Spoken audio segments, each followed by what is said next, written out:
Hi everyone, thanks for joining. My name is Artem, and today I am joined by Anthony Fu. So, hi Anthony. Hello. Yeah, so you can go ahead and have a quick introduction. So tell us about yourself. Okay. My name is Anthony Fu, and I kind of work on open source. So I work for the company called Nux Lab, which is the company behind Nux, a Vue meta framework, and I also a team member of Vue, Vite, and of course Nux, and I also create some open source project. So I think for today we're talking about Vitest, and yeah, and very it's my great pleasure to be here, and thanks for having me. Yeah, thank you so much for finding time. Yeah, you probably know Anthony for his prolific work on open source, but today I wanted to have a quick chat with him about Vitest.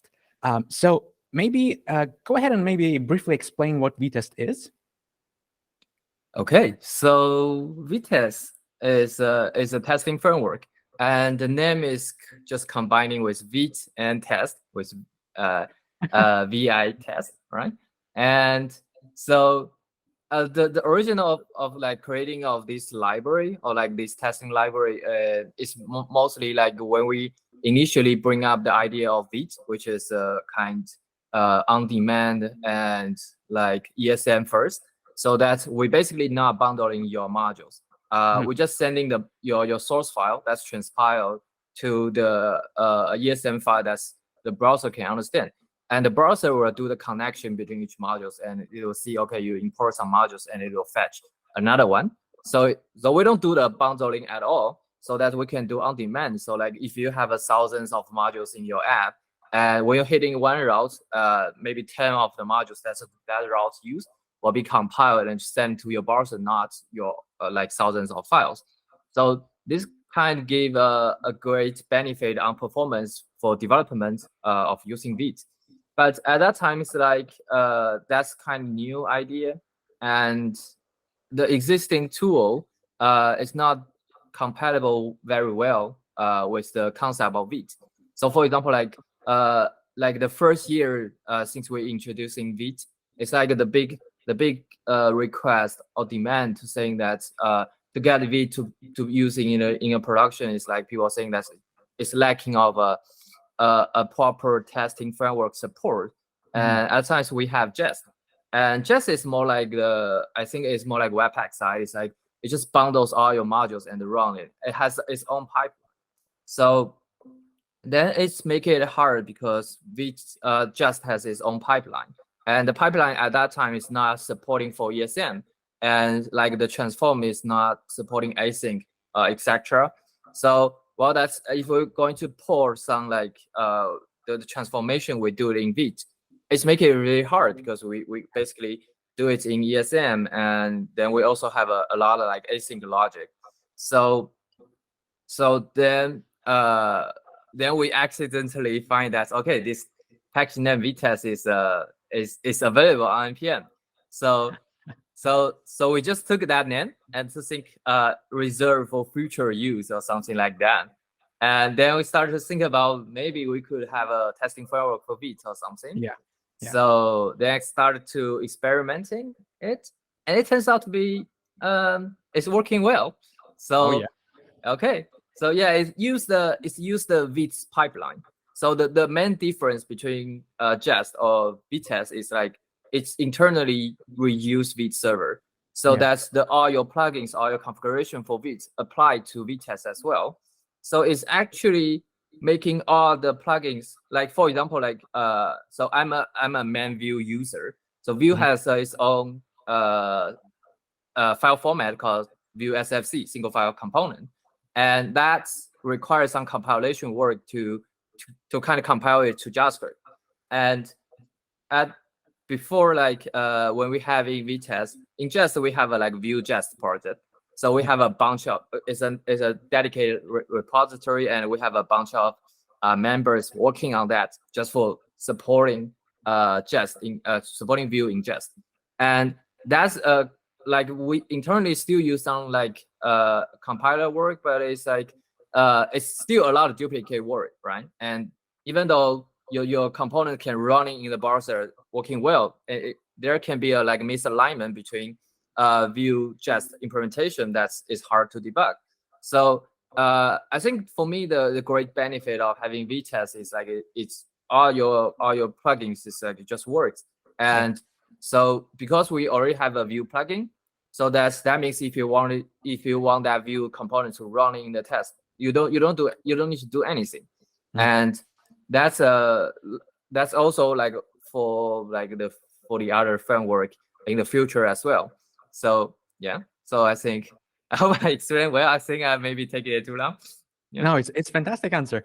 I think that what you're doing with Vitest, especially in regards to ESM support, is really incredible. Like I was rewriting one of my libraries to support ESM last year, and over this year I was tackling some issues, and I'm still seeing that ESM is not quite here completely, so it's going to take some time to migrate. And I think it's incredible that I think Vitest is like 2 or 3 years old, right? Yeah. Yeah, and even 3 years ago you started tackling this. This is amazing. And I guess it's like people who used Vitest, it becomes really clear that you took some inspiration from Jest, especially when it comes to like public API, maybe some behaviors. So I was curious, imagine if I already have a test suite written in Jest, what would be some pain points I may encounter migrating from Jest to Vitest? So I think that's so we try to align with the Jest API, so that's to help the migration immigration easier. And so like we do have a list of like a documentation of like there's some like breaking change intentionally to kind of make things easier for us, or like make things future proof something. So you definitely check that guide. And I think we kind of like I don't know exactly the number, and also like I think it also depends on how you write your test. But I think we basically on the public API side, probably 95% of the APIs are compatible. So you don't do a lot of changes. But I think the changes you might need to do is like if you relying on heavy Jest preset or heavy configuration. I think that if you like using Webpack before, right, and you migrating to Vite, and then you migrating from Jest to Vitest, and I mean there's a lot of things to migrate. I think the behavior of how you transform your code will be a little bit different. And also like even though the public API is the same, so I mean that's probably your test file not need to change a lot, but maybe the configuration it could be. And yeah, I think maybe depends on the project, but we kind of receive a lot positive feedback of the migration, and people are saying that the migration is straightforward. So yeah, I hope it can work the same for you. Yeah, I can say from experience, add to this positive feedback, I migrated a couple of my projects from Jest to Vitest. I don't think I had any issues. I think my first and only issue was that I believe Vitest doesn't expose its functions globally by default. So like expect, test, and testing hooks. So that was literally the only thing. You go into configuration or enable it, or just export it explicitly, which is fine, or import it explicitly. Yeah, I think it was a really smooth experience, and I actually got some performance boost out of it as well. We will touch on that later. I'm curious, just a question pop up in my mind. So Vitest gets inspired from Jest, but I'm curious, what was behind this inspiration? Do you like share the idea of that API, or did you choose that mostly for compatibility? So actually, so I think in short, it's like we love Jest. So I think Jest is a kind a very innovative move to me. It's like it kind of providing a lot of things for testing out of box. So I'm a lazy guy. So I think that's for me like doing testing. I relying a lot on the snapshot feature. So just like frozen your output, save it to a file. So that's the next time you just compare the snapshot with the current output. And if the changes expected, you just update the snapshot. So you don't need to do like you don't need to manually write the output to save. And that's very handy because when the output can be like a very long or like complex output, it's save a lot. But like compared to the other framework, other testing library, like I think maybe Mocha, it's just like a runtime API, so it doesn't providing snapshot features, and there's a plugins to kind of do that, but it's still like you need to configure it. So I think that's also like the coverage is very simple, just passing a flag or something. So I think that's feature-wise, we love Jest a lot. So and I think initially creating Vitest, I was thinking, okay, if Jest does not support ESM, which we know like Mocha does because Mocha is only runtime. So I was thinking, okay, there's a library called Mocha Snapshot, and we have Mocha. So how about like we just kind of create a library that's wrapping with those library and like a bit like pre-configured to align the feature set of Jest. So that's what I started. So I'm thinking, okay, I'm just doing that. So because like in some of the repository, we start to, because we want to test ESM, so we start to migrating back to Mocha, and then we need to like maintain the configuration our own. So I think, okay, maybe that will work, but it ends up to be a little bit different story. But in the end, I think that's the feature.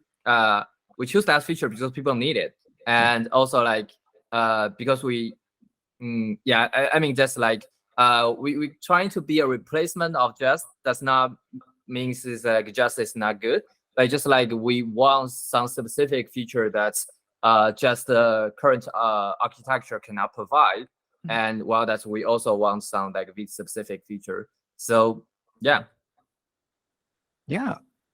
that makes perfect sense. I remember the first time I heard and tried Jest like a couple of years ago.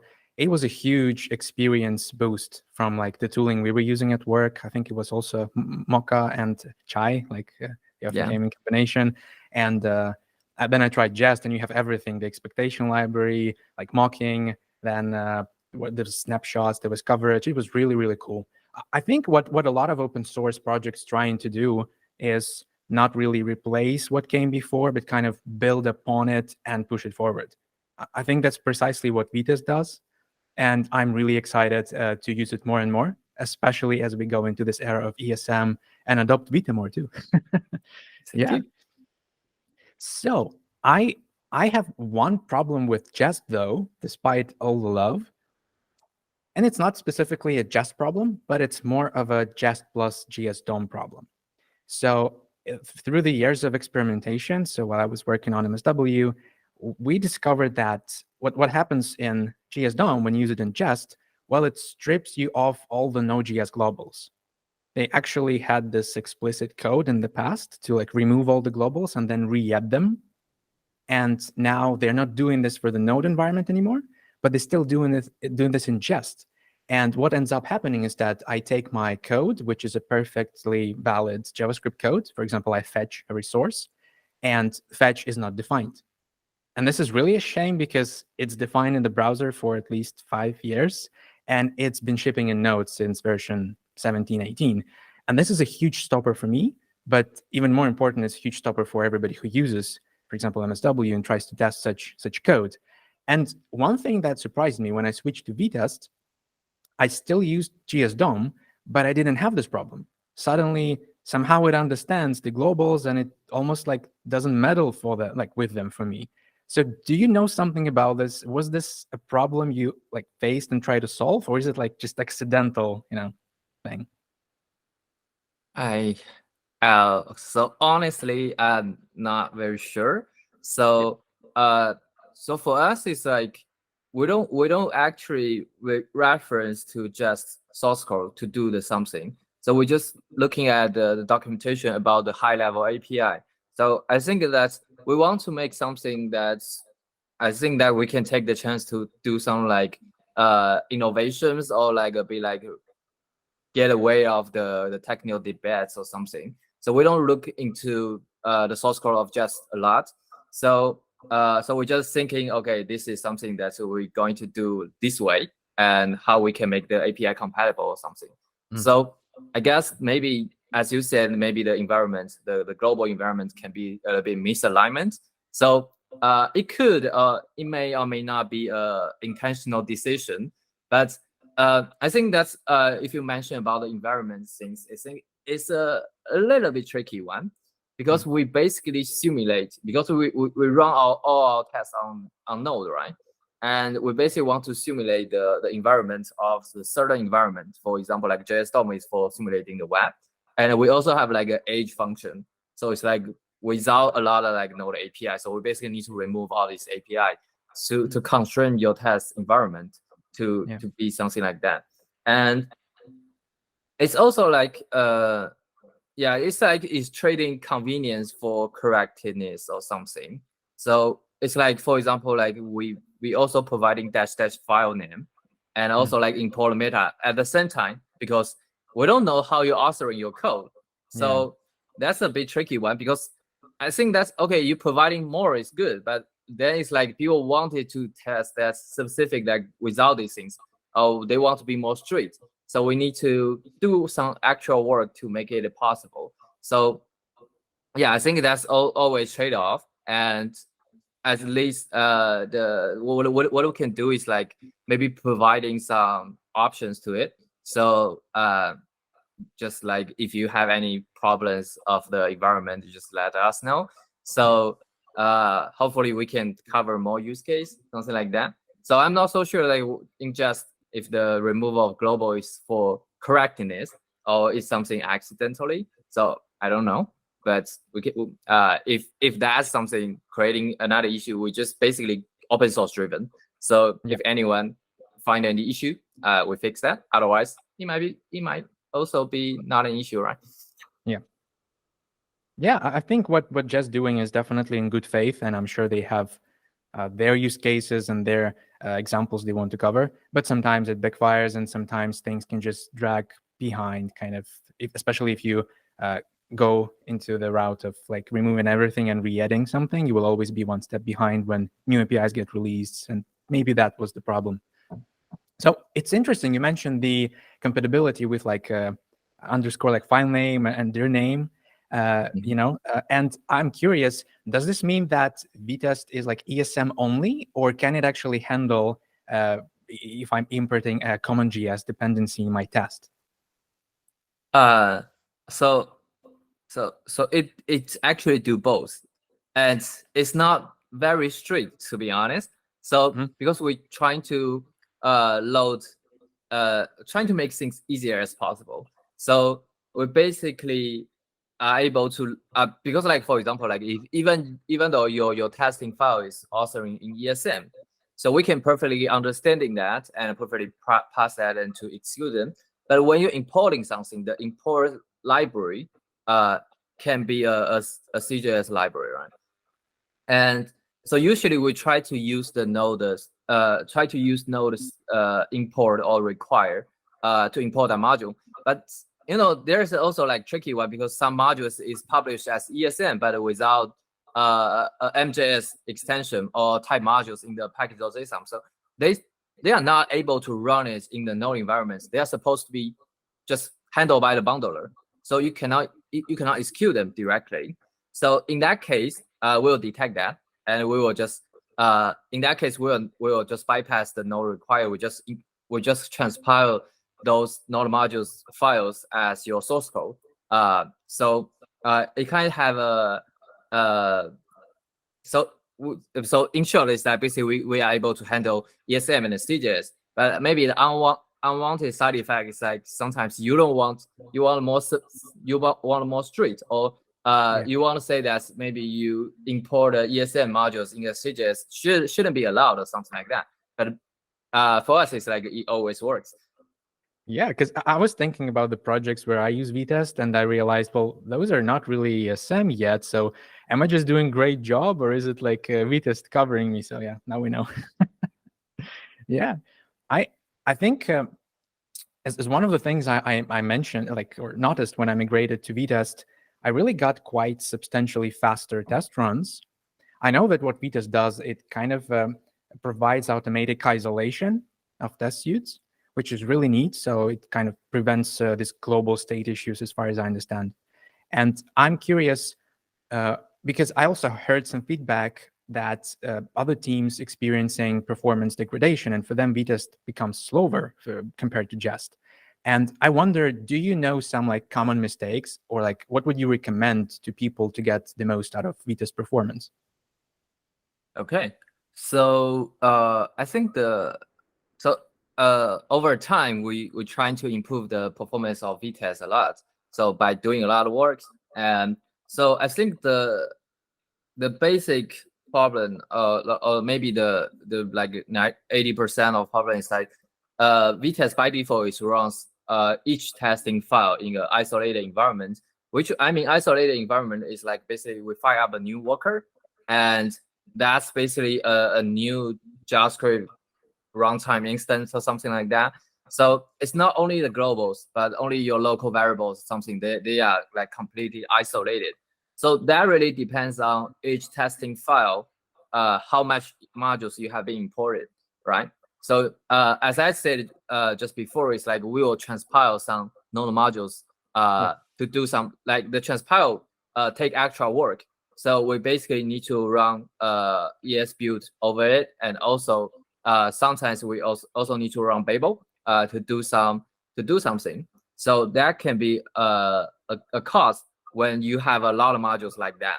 So we're importing some modules. It will be if you like, you have a, to say that if you have a like 1,000 dependency, and then you have 100 testing file, and then that 100 testing file was starting 100 workers, right? And that multiplies. That's how many times those modules are being executed. Even though we do have some cache, but it's still like the runtime cannot be cached. So basically, what I would suggest is like you try to narrow down for each testing file to avoid importing too many modules. Like if you want testing specific function, you just importing that function. And also we have a thing in ESM is like a barrel file. It's like import star, export star from some files, right? And that, I think I'm not so sure who reading it, but there's a great article explaining of these things. It's like even though you only import some functions from a certain module, but if the module is a barrel file that's export star from many files, actually the whole tree is going to be traversed. And even though you don't use that code, so it's easier, you just directly import that specific file that you use. So that's a kind of common mistake, maybe a common solution for solving that performance issue. Otherwise, I think that can be case by case. Or if you don't care about the isolation, or if you are very confident about that, all your function reading is very pure, then you can disable the isolation. So all the tests can be running in a same worker. So you don't do the duplicate evaluation of those modules. Yeah, thanks. That makes sense. That barrel file discussion just resonates with me. Like recently, one of our team members in MSW also brought up this issue that we have barrel file experts, and it basically loads a lot of things you don't use in particular cases. So I feel personally attacked, but we will improve definitely. And I think this is a really cool kind of side effect, right? So you encourage people to be mindful about experts, about imports.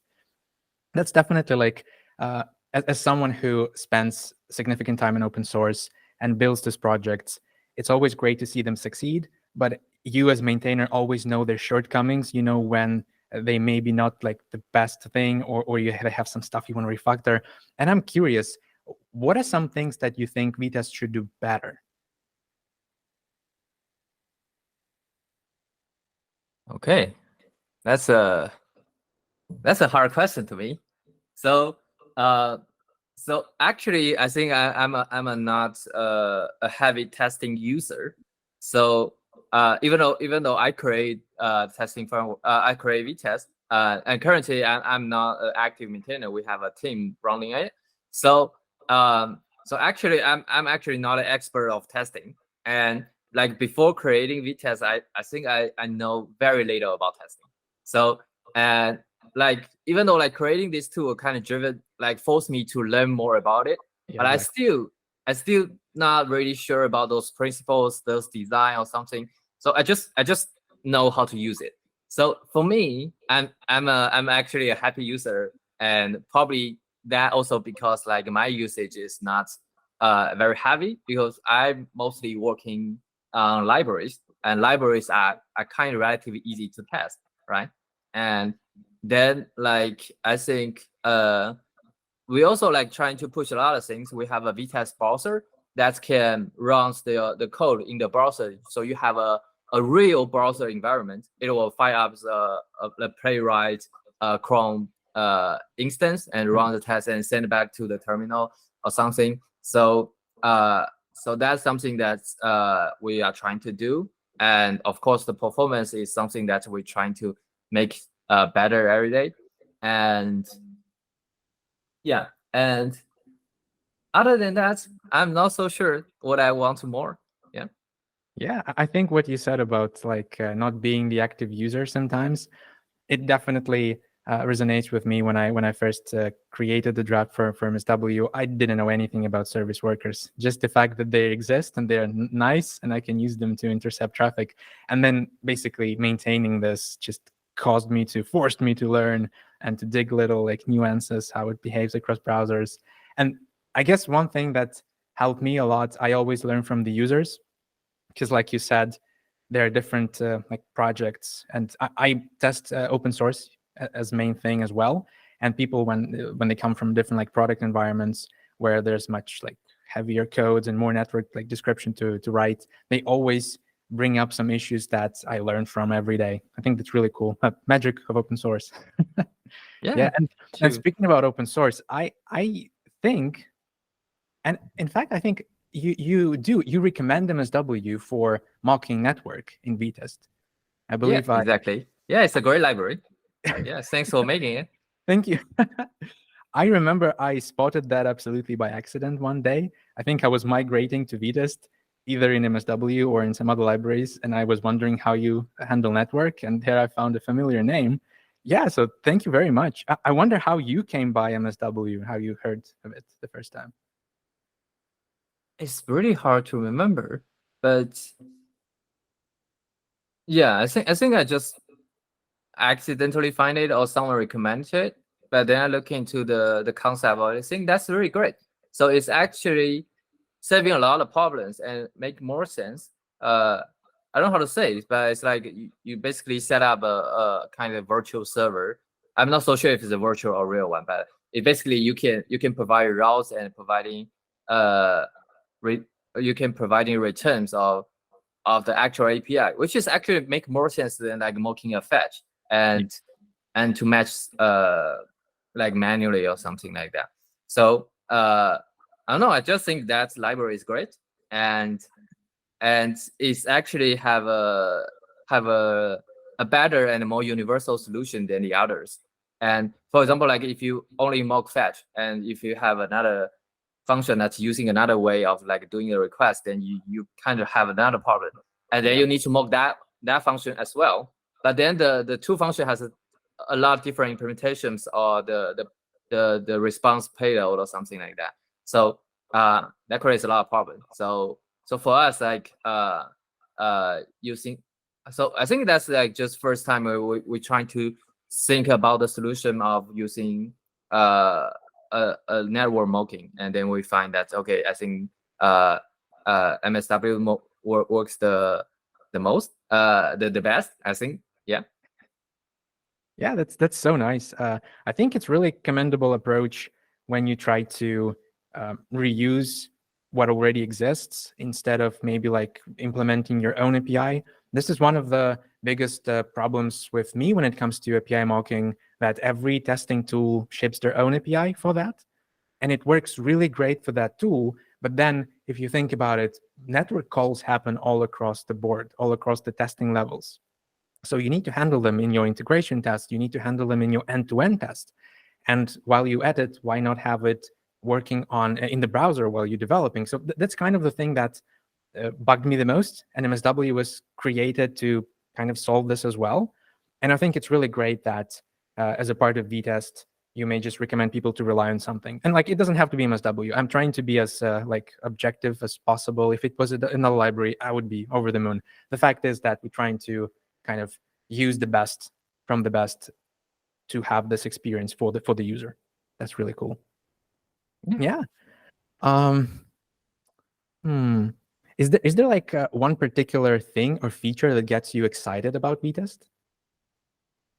So so for me, the most important one is like the already mentions the unified pipeline of the testing and your front end. So if you so by the way, like you can use Vitest without using Vite. So I used a lot to testing node libraries or something. But in the case that you have a front end library, a front end app that's written using Vite, so Vitest can just grab your Vite configuration. So it will also read vite.config.ps or JS, and it can have all the configuration the same and all your plugins to run in the test, to transform your code in the test. So you basically have a very consistent result across your real application and your testing. And also, it saves a lot of efforts for the plugin maintainer because they only need to write once. So that's the biggest beneficial for me to using Vitest. Well, that's I already mentioned that in Jest you need to do a lot of duplicated work. So I think for us it's like the programmer is like we don't like duplicated things. And yeah, I think that's make me happy, I think. Yeah, this consistency is really incredible. I'm not using Vite a lot. I've played a little with it, like writing some custom like single page application framework on top of Vite. It was really fun. And I think the more people will adopt it, I will definitely try this combination of the same configuration for tests and development. That'd be really nice. And I think like the last thing I would like to talk with you about, where do you see the future of Vitest? Where is Vitest heading? And maybe you have some thoughts on the testing and future of testing in general. Yeah, I don't know. It's okay. Yeah, I think yeah, I don't actually have a lot of complaint about testing, and I think like Vitest solved a lot of issues, and at least for me. So I think maybe what I want is probably making the integration and end-to-end testing easier. So integration testing is like for example, if like I think for me the best use case of Vitest is unit testing, and its performance and it's like better isolated and directly works. But when it comes to integration testing, you need to mock the environment, and there's a lot of things which can go a little bit like a misalignment or inconsistency across your like with your production environment. Well, that's if you go very aligned to your production environment, you go end-to-end testing. So if I have a server, a browser, and to do the testing in the browser and send it back. So that's also like communication issues is a lot. It's like if you run it on CI, it's like randomly failed, right? So you run again in my works. So it's annoying and it takes a long time. So I'm not so sure if there's any solution to that. So probably if you want to really testing the consistency, the correct environment, it's probably the best way is to use the browser. So I don't know if there's a better way, but in general, like I would love to see a better experience in this field. Like either it's solved on the Vitest side or solved on the browser side, or we come up with the better tools or ideas of solving this in general, I think. I fully agree. I think the testing setup, especially in integration tests, is crucial. And it's very often like most of the issues of tests actually come from the wrong testing setup. So you're either testing in the wrong environment or you're not covering some side effects. I think that's definitely important, but it's also challenging.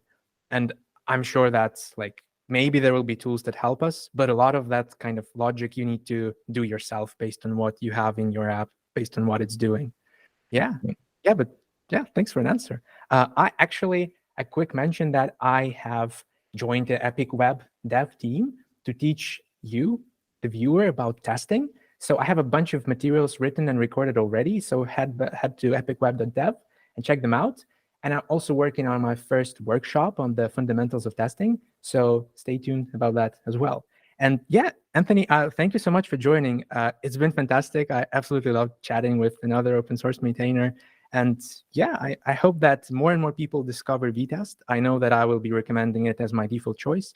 I will be teaching Vitest as well. So I'm really excited about the future. And yeah, thank you so much. Yeah, thank you for having me. Yeah, thank you. Yep, bye. Yeah.